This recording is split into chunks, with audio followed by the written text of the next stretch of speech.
বাংলাদেশের মানুষ কোন স্বৈরাচারের কাছে মাথা নত করেনি, ভবিষ্যতেও করবে না ইনশাআল্লাহ। ফ্যাসিস্ট সরকারের যাদের নামে বাংলাদেশের রাস্তাঘাট বিভিন্ন রাষ্ট্র স্থাপনা নামকরণ করা হয়েছে, তাদের নামগুলো সেখানে মুছে ফেলে শহীদদের নামে নামকরণ করতে হবে।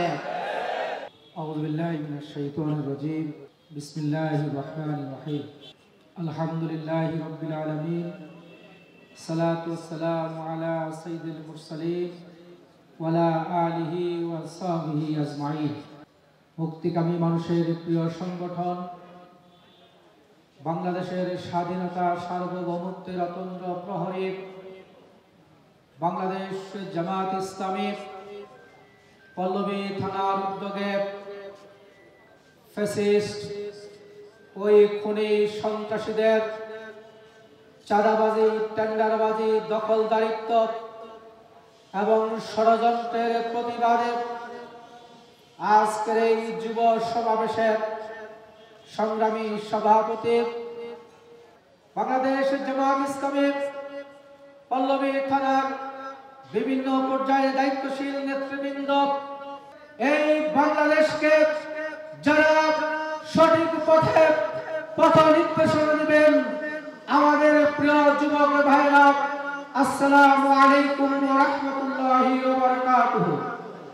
অত্যন্ত শ্রদ্ধার সাথে স্মরণ করছি যারা যুগে যুগে এই আল্লাহর জমিন, আল্লাহর দ্বীনকে প্রতিষ্ঠা করার সংগ্রামে নিজেদের জীবনের কোরবানির রাজনার মধ্য দিয়ে অনাগত প্রজন্মের জন্য সত্যের সাক্ষ্য আছেন। আমরা আমাদের সেই সমস্ত নেতৃবৃন্দের জন্য আল্লাহর কাছে দোয়া করছি। আমরা শ্রদ্ধার সাথে স্মরণ করছি আগস্ট বিপ্লবের সেই বীর সেনানীদের।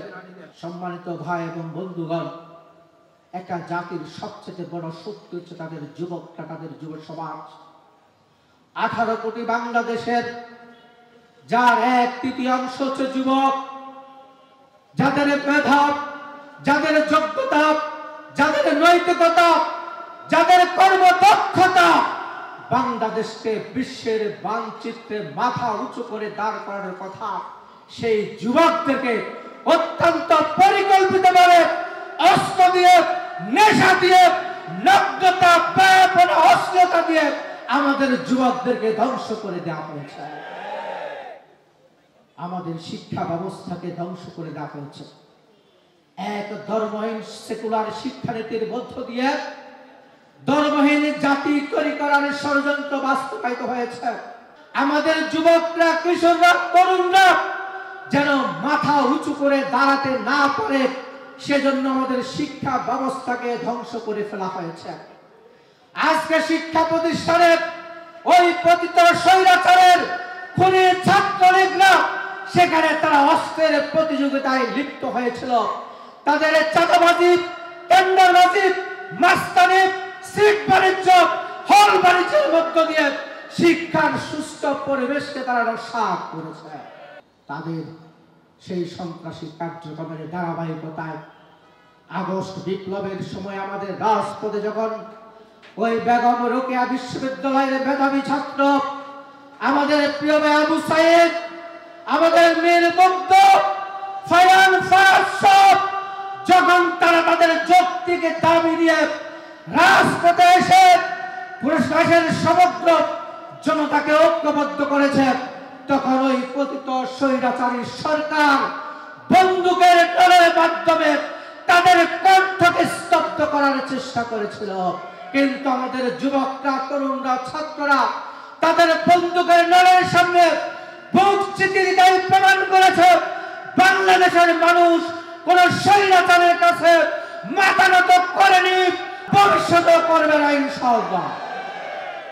এবং ভবিষ্যতেও যদি এই পথ ধরে আর নতুন কোন স্বৈরাচারের আবির্ভাব ঘটে, আর নতুন করে কোন টেন্ডারবাজ, চাঁদাবাজ, দখলদারিত্বের রাজনীতি, অপরাজনীতি বাংলাদেশে যদি আবার কেউ পরিচালনা করার চেষ্টা করা হয়, বাংলাদেশের তৈরি জনতা ঐক্যবদ্ধ হয়ে তাদেরকে পতিত স্বৈরাচারের পথে তাদেরকে পাঠিয়ে দেওয়া হবে।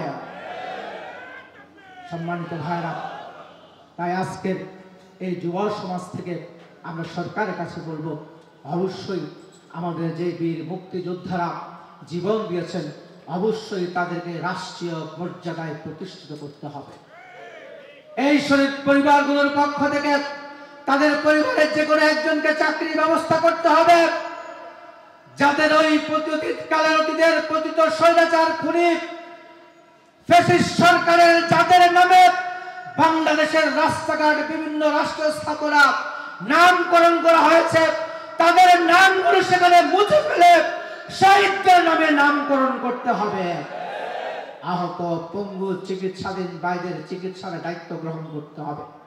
একই সাথে আজকের অন্তর্বর্তীকালীন সরকারের কাছে আমরা দাবি জানাবো, একটা নির্ধারিত সময়ের মধ্যে দেশের যৌক্তিক সংস্কারের মাধ্যমে নির্বাচনের মাধ্যমে নির্বাচিত সরকারের কাছে ক্ষমতা হস্তান্তরের একটা ব্যবস্থা করবেন।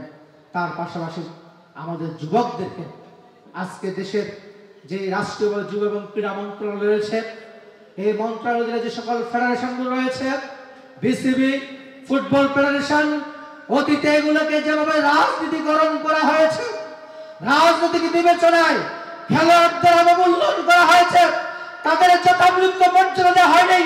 ক্রীড়া ব্যক্তিত্বকে সেখান থেকে সরিয়ে আওয়ামী লীগের দলীয়করণ করা হয়েছে।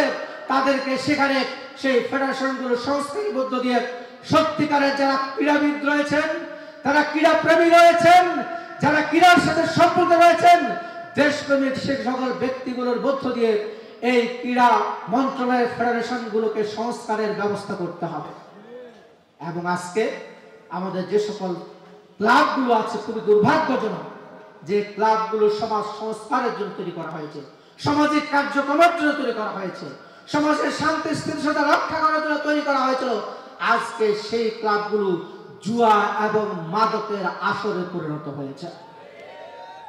অবশ্যই এই ক্লাবগুলোকে পরিশুদ্ধ করতে হবে এবং সমাজের ভালো মানুষগুলোকে, আমাদের যুবকগুলোকে সেখানে সেই ক্লাবগুলোতে সম্পৃক্ত করে তাদের মাধ্যমে আমাদের সমাজ সংস্কারের ক্ষেত্রে তাদেরকে সহায়তা করতে হবে।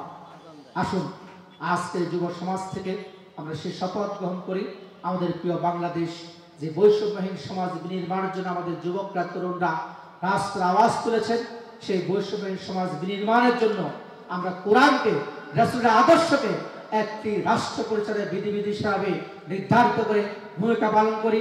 আপনাদেরকে সেই পথে গিয়ে স্বাগত আহ্বান জানিয়ে আমার কথা শেষ করছি। আসসালামু আলাইকুম ওয়া রাহমাতুল্লাহি ওয়া বারাকাতুহু।